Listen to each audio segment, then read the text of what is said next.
introduce them real quickly. I think they will tell you more about themselves. Archbishop Thomas Wensky is the head of the Catholic Church in South Florida. He has a long history of working with immigrant communities since his early days as a young priest in Miami. Verlene Yosef is human rights advocate and co-founder and executive director of the Haitian Bridge Alliance. That's a nonprofit that advocates for fair and humane immigration policies. Ruben Rojas is outreach manager for refugee resettlement for Church World Service. Christina Francois is co-director for Communities United for Status and Protection. That's a national collective of Black, Arab, and Asian immigrant rights groups. And until very recently, she was director of Miami-Dade County's Office of New Americans, which helps recently arrived migrants. And Johanna Cervone is chief of staff for Miami-Dade County Mayor Danilo Levine Cava. Thank you all for participating. Thank you all for being here today. And with that, Elliot, I'll turn things over to you.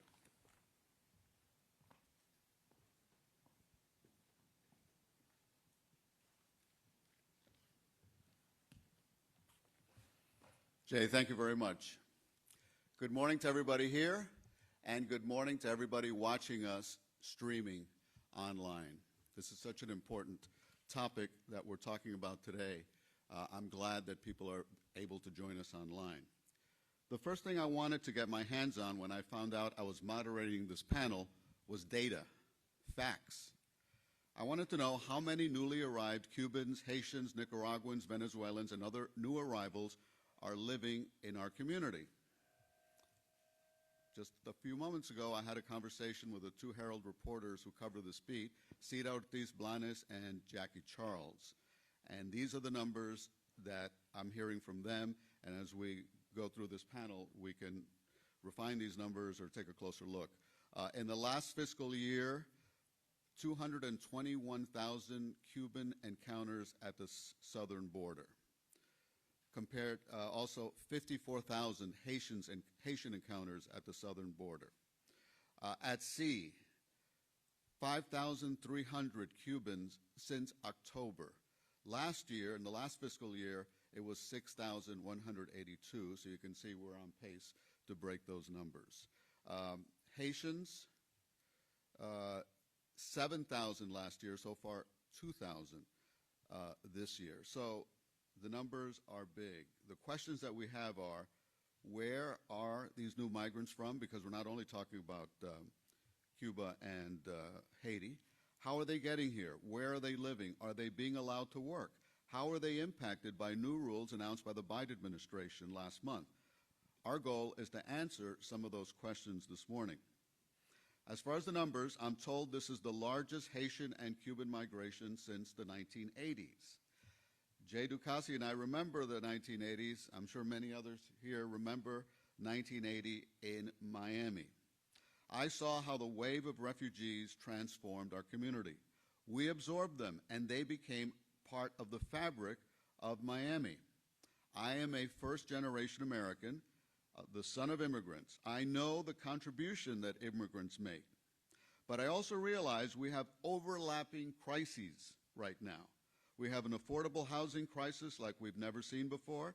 If people already here can't find an affordable place to live, how are newly arrived immigrants with no work permit supposed to do it? If we can answer that question alone, we'll accomplish something today. So let's get started trying to get some answers, and we'll start by giving each panelist 3 minutes to give us an overview of how they see the crisis. I'd like to start with Archbishop Thomas Wensky. Thank you. Thank you, Elliot.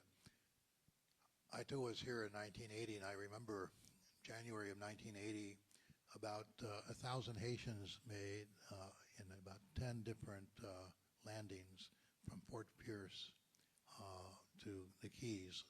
About 1,000 Haitians landed in the United States that first week of January of 1980. And about the same time, Jimmy Carter was talking about helping release some political prisoners from Cuba, about 2,000 or 3,000. And I remember reading in the paper, I believe, that people were saying, there's no way that Miami can absorb all these people. And then a couple months later, we had Mariel. And what we have now is a greater number of Cubans coming than came during Mariel that have come. Haitians are coming now as they came 50 years ago. And the thing that strikes me in a way is that, in 1980, this community was really shaken to its core by it. And not only this community, but the whole United States. Clinton lost his second term for governor in Arkansas because of Cubans in Fort Chaffee. And Miami was submitted to a lot of ethnic and racial tension in the aftermath of Mariel, and also because of the disparate treatment that was afforded to Cubans as opposed and Haitians. And today I think we're seeing more immigrants coming here, but perhaps as a sign of the maturity of this community, because it does, everybody seems to be a little bit, it's a quiet crisis. If you want to call it a crisis, it's a quiet crisis. Miami-Dade Public Schools has about 8,000 or 8 to 10,000 new Cuban kids that have registered in the past several months. And of course, there is a housing problem. If you could walk in some of our more neighborhoods, St. Michael's Parish, St. John Bosco Parish, you go to the side streets and you'll find 5 or 6 cars in front of every house, which means there are 5 or 6 families living in those houses. That was the same reality that we knew in Little Haiti in the late 70s and 1980s. So, it's deja vu all over again. Now, so far, our community has handled this, again, if we want to call it a crisis, we've handled it with a certain amount of equanimity, and that's a good thing. I think it could get worse, and it will get worse for reasons beyond our control. Elliot mentioned work permits. Most of these newly arrived people are not being afforded work permits, and those that can get work permits, they're suffering long delays and bureaucratic snafus. And if we want to make this transition something that can be positive and that we can absorb these people in a positive way, these people need to be able to work and work legally. We have now the new, and I'm probably getting close to my 3 minutes. You tell me when I'm over. Do we have a timekeeper? But, a couple of weeks ago, Mayorkas announced this new policy to discourage people from coming across the border by affording them the opportunity to apply in their countries for visas to come here for 2 years. And it seemed to be taken from a page of the copybook after the Balsero crisis in the 90s. We like immigration, but we don't like disorderly immigration. So rather than have the Balsero crisis, we'll have Mariel in slow motion, and so we'll give 20,000 visas a year to the Cubans, and they can come in, by lottery or something like that. So what Mayorkas is proposing is something like the border crisis in slow motion. In other words, make it into smaller bites that we can digest more easily. However, again, the Cubans will be able to adjust in a year and a day, but the Haitians, the Nicaraguans, and the Venezuelans, they're going to have a 2-year window that they can work for. And I asked Mayorkas, what's going to happen after that, because he might not even be around in 2 years. So, and if you remember what happened with the disparate treatment between Cubans and Haitians in the early 80s and how that riled up this community, and for reasons beyond our control, really, this new policy could have the other unintended consequences of disrupting the social peace of this community today. It's like even the policy has unintended consequences, as Jackie reports that half the police in Haiti now are applying for visas to come here, and so who's going to be left except the gang leaders? So I think I'll shut up, okay, because I think Let me just say that after 12 years of Catholic school, I am not going to be the one to tell the Archbishop to stop talking. So is there somebody in the room with a timer who could give me a signal, okay, or give him a signal? The bishop's minutes are a lot longer than everybody else's minutes. Apparently so. Okay. Joanna Cervone with the Miami-Dade County Mayor's Office. Yeah, thank you. Good morning, and thank you so much to the Herald for having the county be part of this panel, and for inviting me to be able to represent the county and the mayor's office. And I'm very excited to see that we have a lot of the community stakeholders that we work with every day in the audience and on stage as well. Miami-Dade County is a welcoming community. We are a community made up of immigrants, and in fact 50% of our population is actually foreign-born, and I include myself in that 50%. Because of that, and because of the fact that a lot of the folks who have come here have come leaving really terrible circumstances, oppression, hardship, they're coming here seeking freedom, seeking democracy, Miami-Dade County has a lot of systems in place to be able to respond to this quickly and with compassion and with humanity as well. One of those systems is the Office of New Americans. We actually have a representative of the Office of New Americans here, Juan. So one of the things that the Office of New Americans does, it was actually started by County Commissioner Danielle Levine Cava at the time, and it was created as a way to allow people who qualified for citizenship to find pathways to apply. Since then, since the mayor was elected, she has brought ONA into the county fully and has expanded its role. So now it really works as a trusted navigator, a service navigator, and a source of information at a moment where there is a lot of misinformation out there, unfortunately. And what ONA does is that it works with community stakeholders, nonprofit agencies, faith-based agencies, the public sector, to be able to refer people to different services. So the county really works as a convener and a coordinator. Another really important role that the county plays, and that the mayor especially plays herself as kind of our advocate in chief, is advocating for more resources at the federal level. That is especially true for DHS. We are in communication with the Department of Homeland Security in many different ways through their different agencies within the department itself. And just last month, Secretary Mayorkas was here. The mayor met with him, and she really reiterated all of the needs that we are seeing here. That includes greater funding sources, especially for our community partners, greater housing assistance, and also policies that allow people, like the Archbishop said, to be able to work and to support themselves and to contribute, which is what we see people want as they are arriving, right? So the mayor and the county advocate for all of those things. And when she met with him last, she really reiterated these needs and really pressed how imperative it is that the federal government bring these resources to the community to help. So in addition to all of this, I think the county is really focused on a community-led response, right? It's going to take all of these different organizations to be able to respond quickly and to be able to use all of our collective resources with as much of an impact as possible. The mayor is committed to all of this. She is committed to standing by the folks who are coming here fleeing these terrible circumstances and who frankly are just looking for their own shot at the American dream, at an opportunity to make their lives better, their families' lives better, as so many people did before us. Thank you very much. Christina Francois, the former director of the county's Office of New Americans.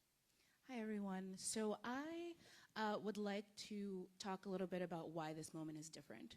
So there are three key turning points which make this silent crisis, I really like that framing, different than what we've seen in the past 40 years. So first we have the earthquake in Haiti in 2010, which displaces people throughout the entire Americas, right?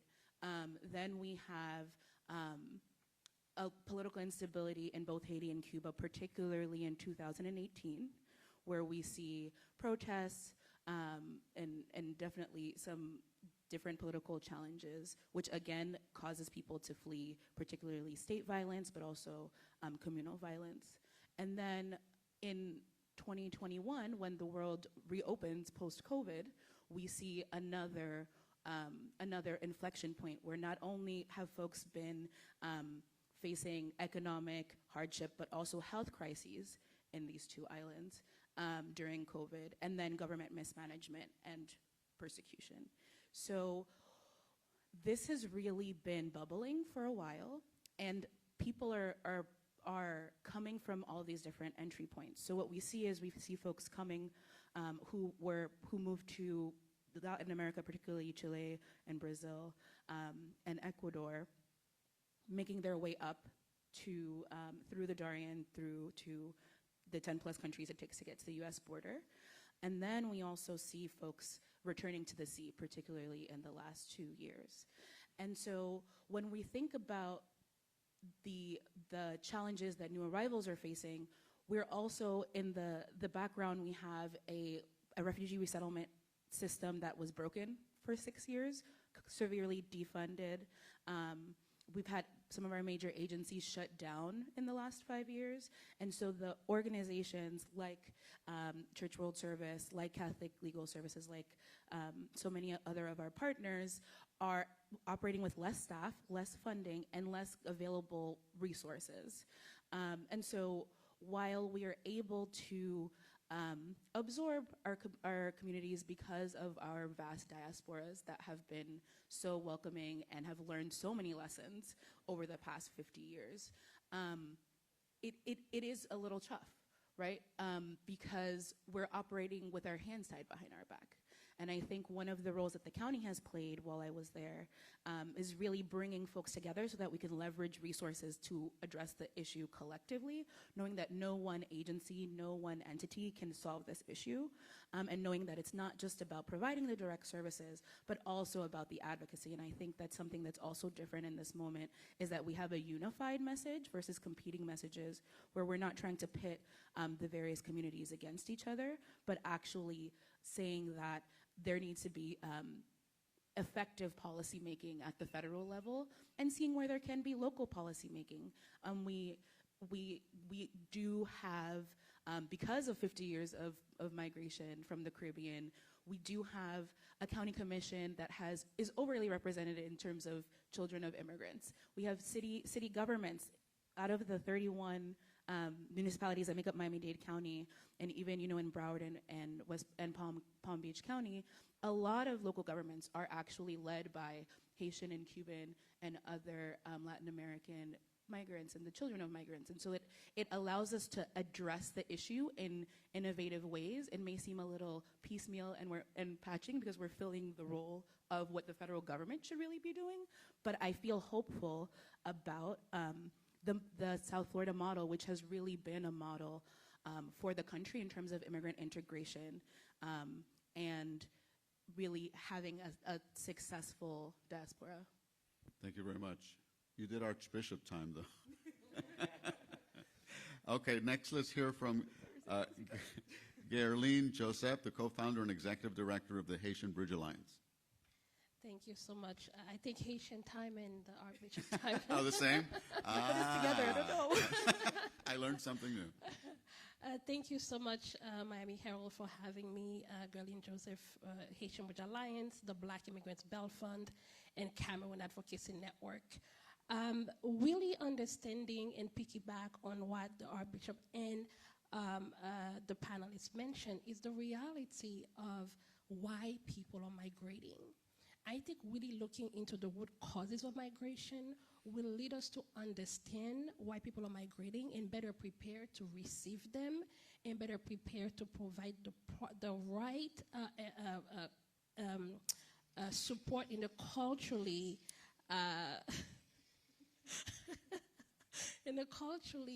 appropriate way.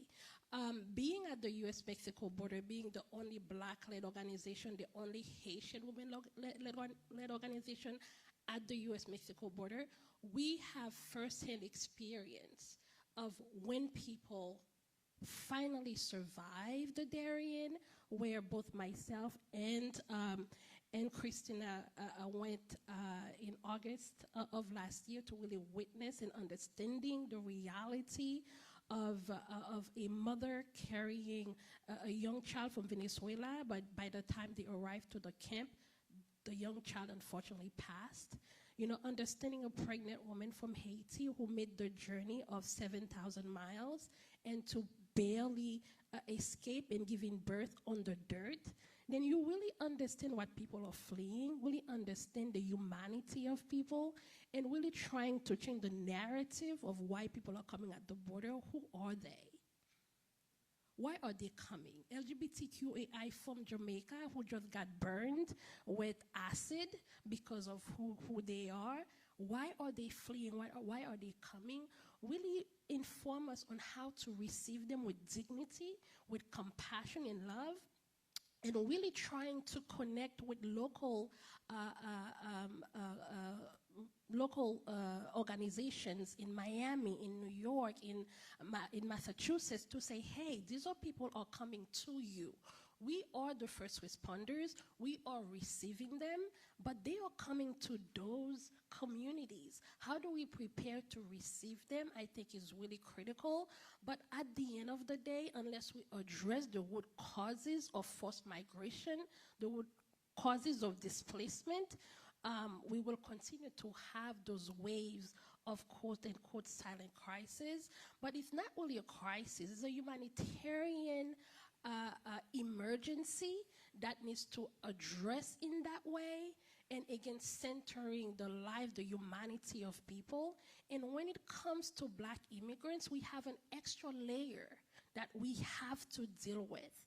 When we are dealing with Haitians and Cameroonians and others, people of African descent, we are understanding their journey through South in Latin America, and understanding how those policies that are being put in place by the government are not in their favor.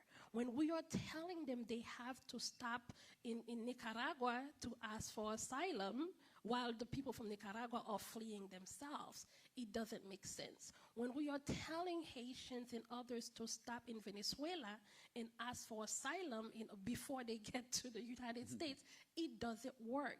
And we talk about the new program that have been put in place, and yes, we see some positive, but the reality is we are putting a baby carrot in the hands of extremely vulnerable people, requiring them to have a passport and a sponsor in the United States. So if you don't have a passport and a sponsor, there is no way for you to participate in that quote-unquote humanitarian parole program. In addition to that, we are putting a forest, not a stick. It's not a carrot and a stick anymore. It's a baby carrot in a forest that people have to go through in order to seek asylum, in order to hopefully get protection. I'll stop there. Thank you. All right, now let's hear from Ruben Rojas, the Resettlement Senior Outreach Specialist at Church World Service. So we know that Miami is known as paradise, beautiful beaches, great weather, but we know that it's known for hurricanes. And honestly, what we've seen in the last few years has been a perfect storm in many ways. As Christina mentioned, we had the pandemic, then we had just cuts of funding, extremely understaffed. Many resettlement agencies couldn't survive. Some were bare bones. Then we had the Afghan crisis. And then we had the Cuban crisis, the Haitian crisis, then Ukraine, Venezuela. And again, it's crisis on top of crisis, and then the housing crisis. That's a lot of rain, that's a lot of wind. For a resilient city, we've done this before. We've come together as a community, but it's been intense, it's been tough. And speaking as someone that's gone to the airport with a mask, trying to pick up Afghans. And I know Afghans are not from the Caribbean, but they're coming to us. And then having to, receive Cubans, the seaport. It's a lot at the same time, it's a lot to handle. And when we're really understaffed, we say, what do we do? We can't do this alone. So part of my job is to reach out to Greater Miami and work with our partners, work with the city, work with churches, mosques that all have stood up to try to take on this challenge. A few more numbers. So I work in the Resettlement and Placement Program, which is a special program for refugee status. In 2022, we received 92 refugees from all populations from the world. 2023, we've up to now received 41. Afghans, we've received more than 400 in South Florida, which is a different environment. They're not Spanish or Creole speaking or English. So Ukrainians, we've received more than 500 that we've serviced. The Cuban and Haitian sponsorship program, in the last 2 or 3 weeks, we've had 1,200 show up at our office. That's just resettlement placement. The legal department, all nationalities in 2022, they've handled about 3,262 cases. This is just church will service. There's a lot of agencies that do this type of work. And for all other services, including legal, it's 7,569. We're a small staff. We're slowly growing, but again, this is just a call that the greater Miami community needs to stand up. We can't do this alone, and I don't think this has been foreseen, especially, I think there's an attitude, there's a general culture in Miami that there could be empathy. Again, 50% of us are foreign born, and you see someone arrive and say, I've been through that, that's so hard. And a lot of people do reach out, but there's also this tendency to say, no, if I did it, they can do it. Why should I help a little bit more? But the Miami that some people came maybe in the 60s, 70s, even 80s, even 90s, even early 2000s is not the same Miami that we know from the last 10, 15 years. Okay, thank you all very much for those opening remarks. From this point forward, we'll keep our answers shorter. Maybe instead of Archbishop time, it'll be a parish priest time or seminarian time. But I want to ask Archbishop Wensky, because there are people watching this online who are going to say, people who get here illegally, why would we give them a work permit when they didn't go through the proper channels? And isn't giving them a work permit when they come this way only encouraging more people in these countries to do the same thing, to take the desperate voyage by sea, to cross the border illegally? What's your answer to somebody out there who would say that? Well, I think the answer is basically human dignity, and the best way of affirming somebody's human dignity is allowing that person to work and to work legally, to work within the system, and not in a situation that forces them into a heightened vulnerability, because people that will work under the table, so to speak, are going to be more easily exploitable. And when you have a large group of people working under the table, that doesn't help the rest of the labor force either. So now these people, in one sense, once they were admitted into the country, maybe they came in an irregular status, illegal as some people might say, but they were admitted. The federal government waved them through. They waved them through, some of them with, paroles, some of them without paroles, some of them they just catch and release, whatever the various policy is. But if they're here because the federal government allowed them to be here and allows them to remain here. It's unconscionable that they would do that and at the same time not give them the means to support themselves, because that's a self-defeating policy. And it impacts the local communities in ways that we're powerless to deal with. Can anybody add how they would be taken advantage of not having a work permit while they await for their claims? Slavery, working under under the minimum wage, not being paid their wages. We just had somebody in the west coast of Florida that was arrested for dealing, basically holding in slavery legal temporary workers that were brought in to work in the harvests, and they were mistreated. So it's a real problem out here. And the added layer, there have been many cases of domestic violence as well, and familial violence, where people are forced to do domestic work or put in other situations and extorted and then said, if you don't do what we say, then we're going to report you. And we're going to say that were not following the conditions of whatever status that you were given. And just to reiterate, folks are not here illegally, they're in a legal process. And just want to really hammer that home, that the people that are here who have made it past the sea, past detention, and are in process, are in a legal process and therefore not illegal. But does anybody on this panel think that giving them those work permits will encourage more people to do the same?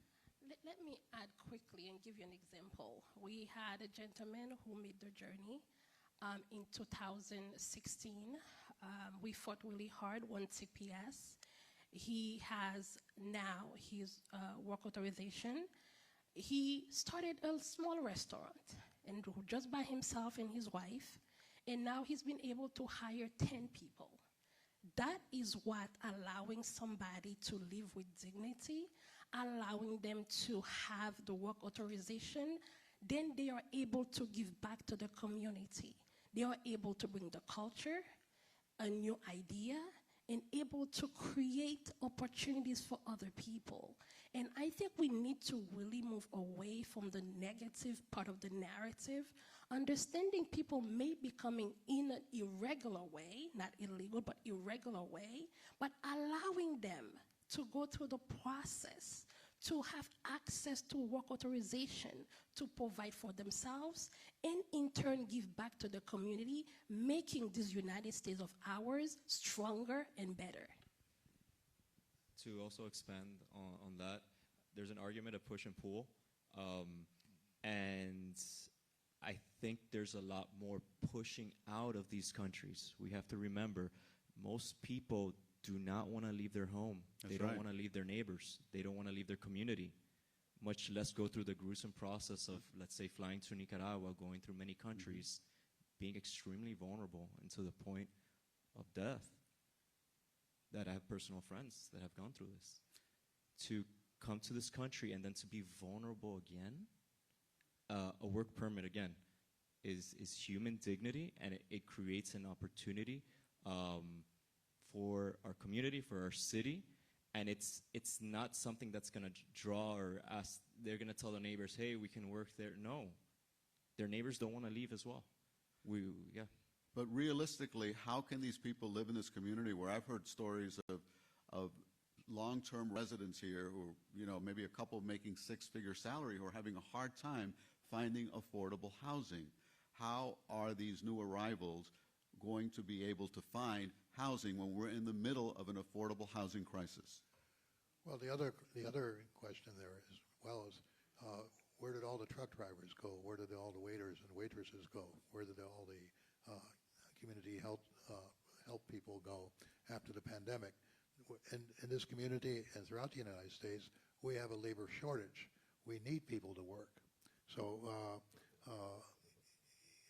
affordable housing is certainly an issue, but as we see, most people are doubling up and with relatives, et cetera. Not an ideal situation necessarily, but the community is very resilient, and that resiliency is seen there.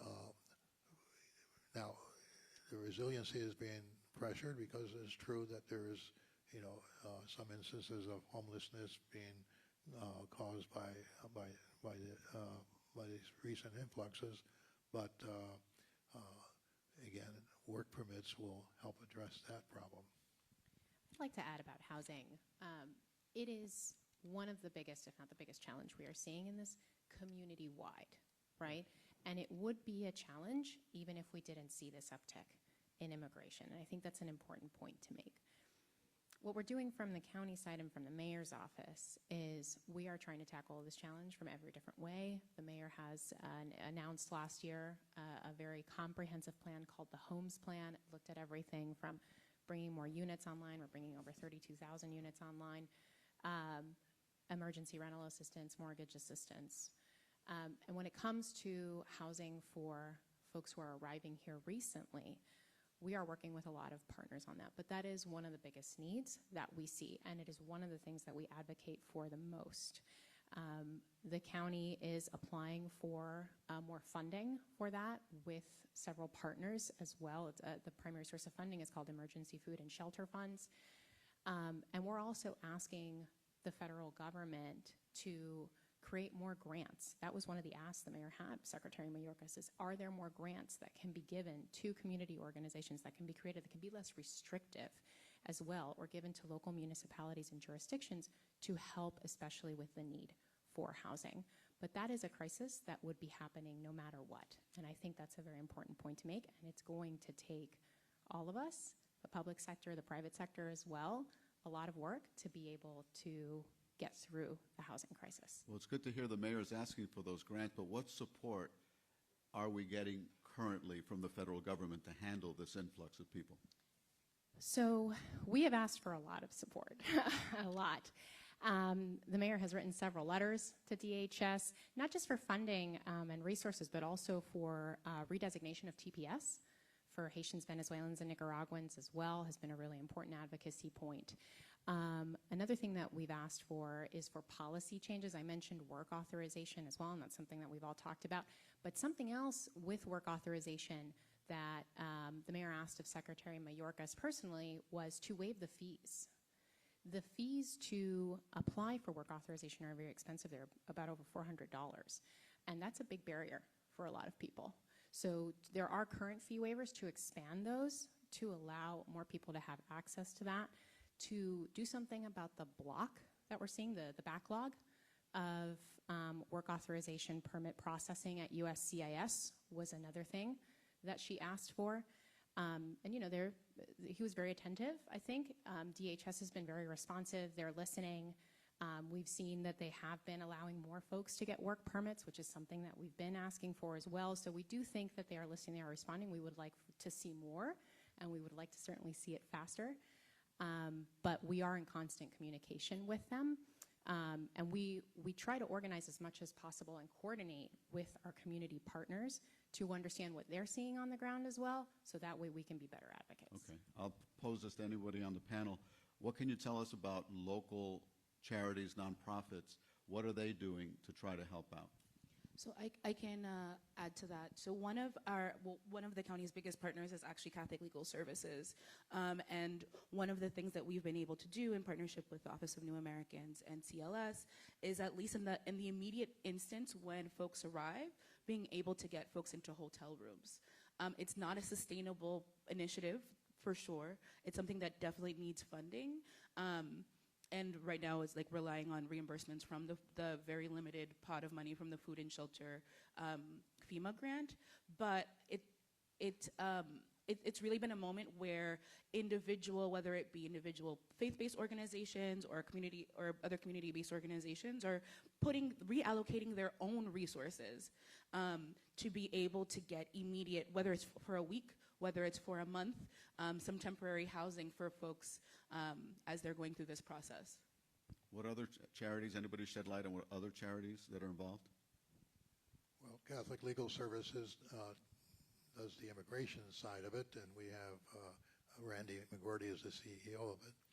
And he has about 34 lawyers. They see about almost 2,000 people a month now, I think, for various immigration services, from work permits to asylum applications, et cetera, et cetera.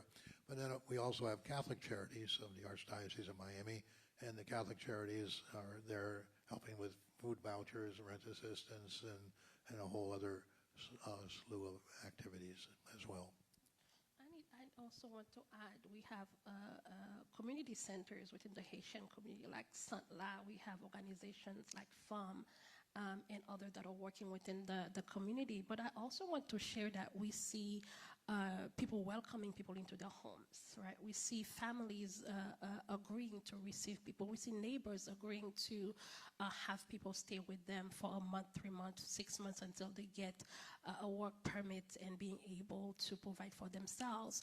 We also want to make people understand that with having also the work permit, they're able to get housing for themselves, but they're also paying into the federal government. They pay the taxes, they pay Social Security. Right. that they might never get, right? That's the reality. All those people we are calling, quote unquote, irregular, people on TPS, understanding that they are funding the federal government with their tax dollars as well. And we do see communities coming together to welcome those people with dignity. Is it enough? No. But we have Santla, we have Catholic Charities, we have FAM, and the Haitian Bridge Alliance is the national organization really working with all those partners in all the states to really find ways to allocate services, but calling on communities, the Cuban community, the Haitian community, people from Nicaragua, Venezuela, the Ukrainian community, the Afghan community, to step up to also partner with all the different entities to be able to have a unified effort to welcome those people.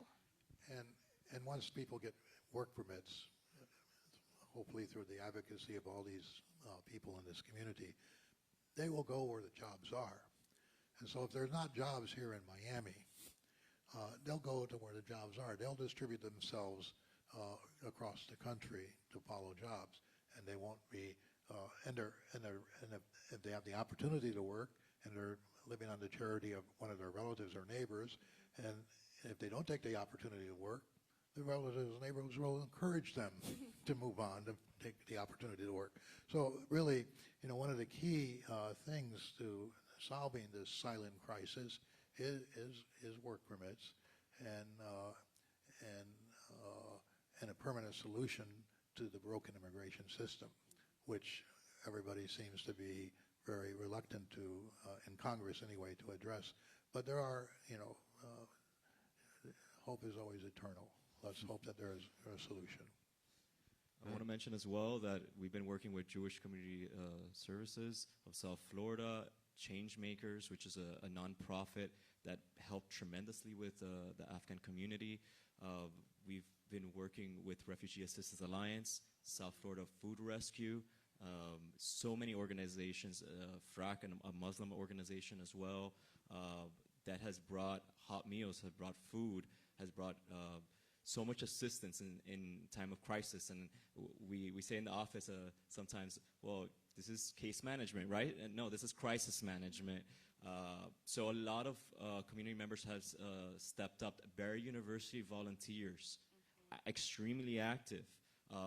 Volunteers driving from West Palm Beach to Miami, to bring Orlando, to bring, let's say, a bicycle, because they don't have a car, they can't get a driver's license to go to work. So we have a lot of companies stepping up. I'm also a partner with Florida Makes. Manufacturers from all over Florida are saying, we need people, and we want the recent arrivals. We want them. And Ruben, I understand you also have experience with unaccompanied minors. Correct. Who are arriving here. Correct. Tell we us have about an that. unaccompanied minors program. How many? It's about in the 80s. Yeah. Yeah. So handling those cases as well. Well, what happens to those unaccompanied minors? Well, we process them. We have case managers that look to see if there's some way to contact the family in the home country, contact anyone here, and they have to go through a legal process of finding a guardian. And it's very, very sensitive, and it can take a while for each case. I read in the Miami Herald this morning that the Bahamas is cracking down on undocumented Haitians. What impact will that have on people arriving here through sea or other irregular ways? I think it's going to apply another pressure point, and I think this is also happening at a time where the administration is trying to change our asylum process, and I think that's one of the underlying or the undergirding arguments for the situation that we're seeing is that over the last 7 years, really maybe even 10 years, we've seen a chipping away of the right to asylum in the United States, whether it be by land, sea, or showing up at the airport. And what happens is that it really limits. So one of the benefits of organizations like Church World Service is that they're able to do the deep case management and support services for new arrivals because they're designated as asylees or as refugees. However, when you are designated as irregular and you're coming with either humanitarian parole or advanced parole, or just given an appointment to do an asylum hearing, you're not really given those additional resources to be able to get the support services that you need. So when we look at folks that are most likely going to be leaving the Bahamas to come to South Florida as the closest neighbor, we're going to have to be prepared to respond to welcome folks with open arms. And we got to help Haiti fix itself, really. And you know, Miami, we're lucky because we're in this subtropical climate with beautiful weather, beautiful beaches and everything, but we're surrounded by islands of pain, real pain. Haiti, Cuba, Nicaragua, Venezuela. And you know, there's the parable of the rich man and Lazarus in the gospel, where the rich man didn't see Lazarus at his doorstep. And these people coming here are the modern day Lazaruses of our day. And you know, the rich man went to hell not for any bad thing he did. You know, they didn't say he was corrupt or a profligate or adulterer or anything like that. He went to hell because he didn't see Lazarus on his doorstep. So, you know, we have the challenge. This, you know, this is our brother, our sister. We have to see the modern day Lazarus today. To touch upon, go ahead. I just wanted to add that people have to understand the root causes of those forced migration are in part direct response of U.S. foreign policies in those countries. We have to understand the history between Haiti and the United States from the beginning, from the 1700s to 1804, to the embargo, to the occupation, to the foreign policies that continues to uphold both what we call internal violence that they support, and also external violence that is continued to be pushed on the neck of Haiti by the cargo, by the United States and others. We have to understand those realities, the history between the U.S. and Cuba and Nicaragua and all of those countries. We have to we have to be held accountable, and we have to face the reality that some of the root causes, not all, but some of the root causes of forced migrations from those countries are in part due to U.S. foreign policy to those countries. Ruben, go ahead. Right, to touch upon arrivals with no status per se and no work permit, as we were talking. We know it was national news that Nicaraguan prisoners were released, given humanitarian parole. However, they're not eligible for benefits. They're not eligible for many things. And a lot of them were political, or most or all political prisoners. And they've come here to Miami. Well, 222 went to D.C., about 15 are here in Miami. And a lot of them are individuals with absolutely no right to any type of help. Do they have work permits? They don't. They don't. So this is an example of arrivals that are coming here in great need. They were thrown out of their own country.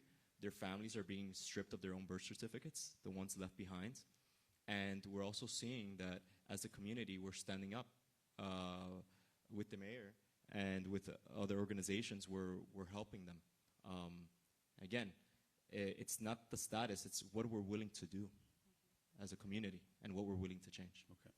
I'd like to add about the Nicaraguan folks who have arrived. We're actually going to have, the Office of New Americans is going to host an informational panel for them this weekend because their ability to be able to move forward and start a new life is very limited given the circumstances that they came under. So we are going to be holding an informational session for them so that they can find out more about what services they are available to get. Okay. I have one last question, then I'm going to open it up to questions from the audience, so start thinking about the question you're going to ask. But here's the question that I have. I think that Archbishop Bwensky coined the perfect phrase by calling this a silent crisis. But I'm wondering, why is it a silent crisis? Is it because people don't care? Is it because people now are more tolerant and more accepting of migrants? Or are we in the media just not doing a good enough story of telling this story and covering this and giving this more public exposure? Go ahead, anybody, take a shot at it. I think, in some sense, we like going under the radar screen, so as not to poke the bear of anti-immigrant sentiment that we know is out there in the country. That's probably one sense that we like the crisis to be silent, and that's one side of it. The other side of it is. I don't know, but I think a lot of it is because we don't want to rile up the anti-immigrant people. Yeah, I think building off of what the Archbishop said, I think it's a combination of we're used to this, right? So there's a part of it is muscle memory, and so unlike other municipalities that are facing this, we are not New York, we're not DC. We're used to seeing people arrive by boat. We're used to seeing people in need and showing up at a church or showing up at a mosque. And so there's that. And then I think we have to be really honest about we're operating in a very hostile state that has rolled out, the legislature over the last 3 years has consistently introduced and passed legislation that is trying to criminalize municipalities, is trying to criminalize nonprofits, pulling nonprofits certifications, trying to criminalize the very act of empathy towards immigrants. And so I think it is a delicate balancing act where we want to be able to help, but is making a big splash going to serve the long-term goal of actually giving people security and stability? Okay. I say silenced, not more of a silent crisis, but a silenced crisis. And as the Archbishop and Christina mentioned, sometimes you just have to keep your head down and do what needs to be done because it is a matter of life and death, right? When you have somebody that is looking at you and you know if you don't do anything, that person will die. You have to do what you have to do, and without having to make noise and not to go into the biblical, but I am a missionary, so I tend to do that as well because my faith is what guides me to do the work that I do, is the fact that even the Bible says sometimes what you do with the left hand, the right hand, it doesn't need to know. So the silenced, right, part of it is the fact that because it is such a hostile environment and the strong negative narrative that continues to be coming from people who are themselves descended of immigrants or immigrants, but still having this ideology of the other, or the scarcity mentality. If I allow those immigrants to come in, I'm not going to get something because they're here to steal my job, right? And really being able to change that narrative, allowing people to have a voice. And so therefore, we're not going to have a silence or silencing impact where people can really be able to live with dignity. And those of us who are called to serve in that capacity are able to be more vocal in that as well. Thank you. We're going to open it up to questions. And I understand we have a question right here. Does he come up here? Okay, great. Oh, I'm sorry. There's a mic over there. So my name's Alex Mena. I'm the interim executive editor for the Miami Herald and El Nuevo Herald. And on behalf of the Herald, our host, Miami-Dade College, and our news partner, CBS 4, I want to thank all of you for being here, to our distinguished panel and our moderator, Elliot Rodriguez. Thank you. This is a very, very important issue that resonates deeply with me, especially. When I was 11 years old, my parents made a difficult decision to leave Nicaragua. We made our way to the Mexico border where we crossed Rio Grande to come to the United States. for a better life is what my family wanted. You know, we came here to work hard to become a big part of this community. So this is really important to us that we are able to discuss and exchange ideas as to what we can do to help immigrants who are here trying to make a better life for themselves. So thank you. It won't take much time so like you guys can have your own questions, and thank everyone. Well, thank you. Good to meet you. Okay. Do we have questions from the audience?